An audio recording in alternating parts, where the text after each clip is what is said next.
Michael Faraday nació el 22 de septiembre de 1791 en Newington, Surrey, Inglaterra, en una familia muy humilde y pobre, un hijo de una compatriota, su padre un herrero que en su enfermedad a menudo no pudo mantener a sus 4 hijos. Lamentablemente, Faraday no tuvo la oportunidad de participar en la educación superior, solo recibiría los rudimentos básicos de la educación básica, lectura, escritura, etc. En otras palabras, la infancia de Faraday fue dura, pero esto no lo detendría de alcanzar la grandeza. Para comprender a Faraday y su pasión por la ciencia, es de suma importancia tener en cuenta su amor y devoción por Dios. Después de todo, creció en una familia cristiana, como parte de una secta conocida como los Sandemanianos. Todo lo que Faraday terminaría logrando nunca tuvo la intención de servir para su gloria, pero para la gloria de Dios. Su sentido de moral impactaría sus puntos de vista de la ciencia en beneficio de la humanidad. Señor, digno eres de recibir la gloria y la honra y el poder, porque tú creaste todas las cosas, y por tu voluntad existen y fueron creadas. Amén.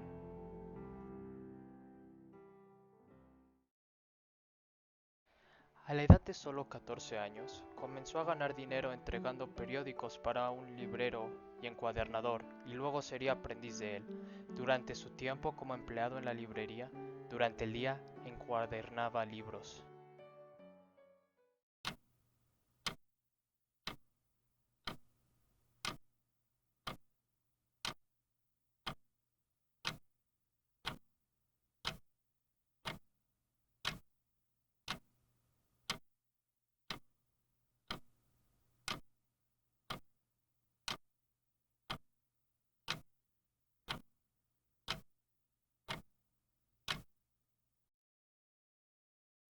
Cuando finalmente llegaba la noche, leía los libros que remendaba durante el día. Aquí es donde descubrió por primera vez el mundo de la ciencia, y más específicamente el entonces misterioso mundo y concepto de la electricidad. Un libro en particular que lo intrigó fue un artículo sobre electricidad en la tercera edición de la Enciclopedia Británica. Muy interesante.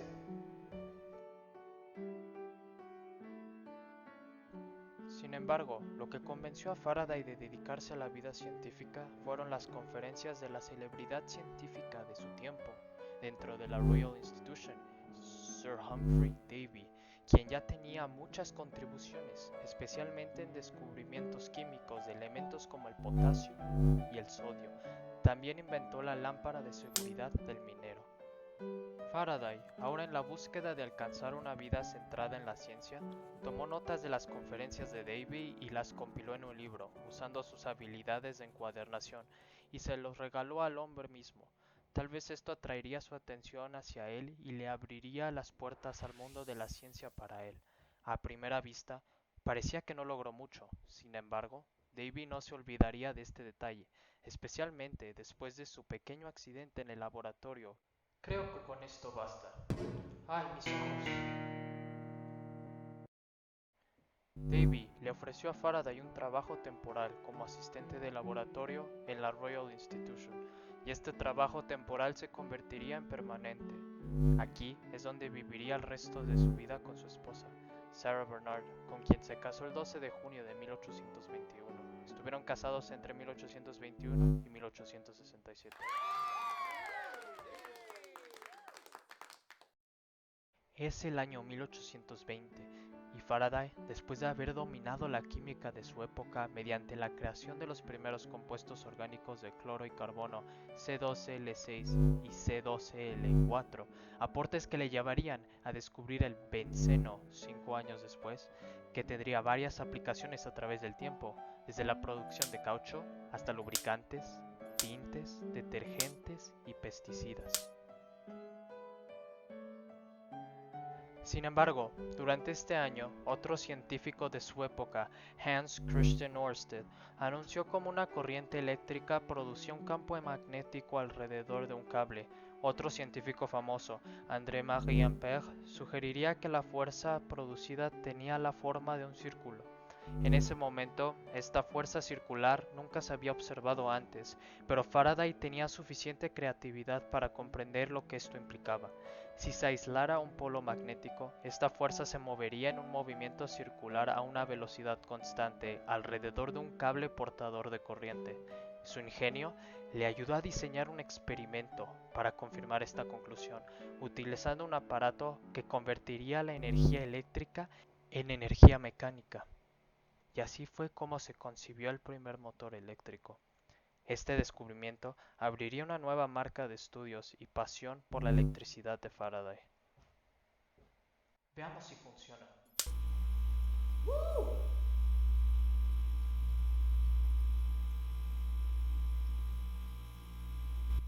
Sin este invento, el mundo tal como lo conocemos podría no existir. Los automóviles no serían una cosa, ni las computadoras, ni los robots, ni ningún electrodoméstico basado en el movimiento. Como decíamos al principio, Faraday nunca buscó su gloria, nunca intentó patentar sus inventos y descubrimientos para sacar provecho de ellos. Siempre apuntó que sus aportes se convirtieran en una bendición para la humanidad, sabiendo que esto glorificaría más a Dios. Con esta actitud, inauguraría la que hoy es una de las tradiciones más longevas que se conservan en la actualidad en la Royal Society de Londres, lecturas navideñas sobre ciencia, dirigida a los niños para presentarles el vasto reino de la ciencia. ¿Puedes prenderlo, por favor? Oh, ahora estoy electrificado. Ahora prenderé este mechero Bunsen con el poder de la electricidad.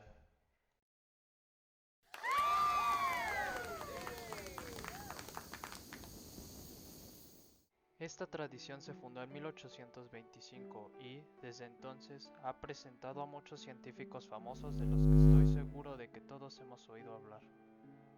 A medida que Faraday se hizo más famoso, también lo hicieron los celos de Davy. Después de todo, había descubierto todos esos elementos, pero ahora la gente le estaba dando crédito por haber descubierto a Faraday. Continuaría y acusaría a Faraday de plagio varias veces, pero carecía de pruebas. Para rebajar su popularidad, le asignó a Faraday la tarea de refinar el vidrio óptico inglés, un invento que carecía de calidad en Inglaterra. Faraday intentó esto durante 7 años consecutivos de arduo trabajo, pero tuvo poco éxito y se quedó con una muestra del vidrio como recordatorio de su fracaso. Sin embargo, Dios en su divina providencia haría de esta mala experiencia un evento muy importante para la investigación futura de Faraday.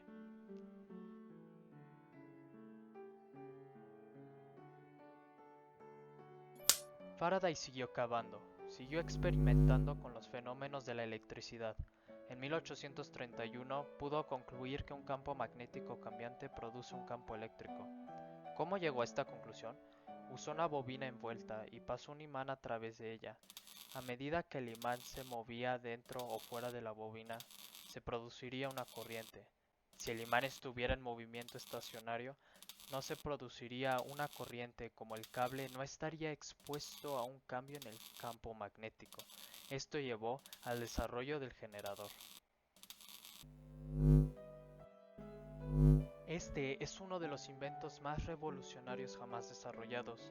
Esto permitiría a la humanidad disponer del poder de la electricidad a demanda. La mente de Faraday comenzó a fallar a medida que envejecía, alcanzando su clímax en 1855, donde limitaría mucho su participación científica. Sin embargo, todavía tenía que resolver el acertijo que lo había desconcertado durante años. No me acuerdo de nada. Faraday, durante toda su vida creyó en la unidad de fuerzas, es decir, que las fuerzas tenían conexiones entre ellas. En 1845 diseñó un experimento para probar la conexión entre luz, magnetismo y electricidad. La idea era polarizar un rayo de luz en un lente. El rayo pasaría por encima de un imán que, en teoría, haría que el rayo girara y haría que la imagen fuera visible en el lente. Fueron necesarios muchos intentos. Faraday intentó utilizar diferentes medios para tener éxito en esta tarea: ácidos, bases e incluso gases. pero ninguno de ellos tuvo efecto sobre el haz de luz. ¿Por qué no sirve? Desesperado por tener éxito, Faraday encontró la muestra de vidrio que le recordó su fracaso en la creación de vidrio óptico. Decidió darle una oportunidad, y esta vez fue recompensado con resultados positivos. La interconexión entre luz, magnetismo y electricidad es lo que ahora llamamos en su honor el efecto Faraday. Hoy en día, el efecto Faraday sirve para el propósito principal de medir instrumentos, la medición de la potencia rotaria óptica y la detección remota de campos magnéticos.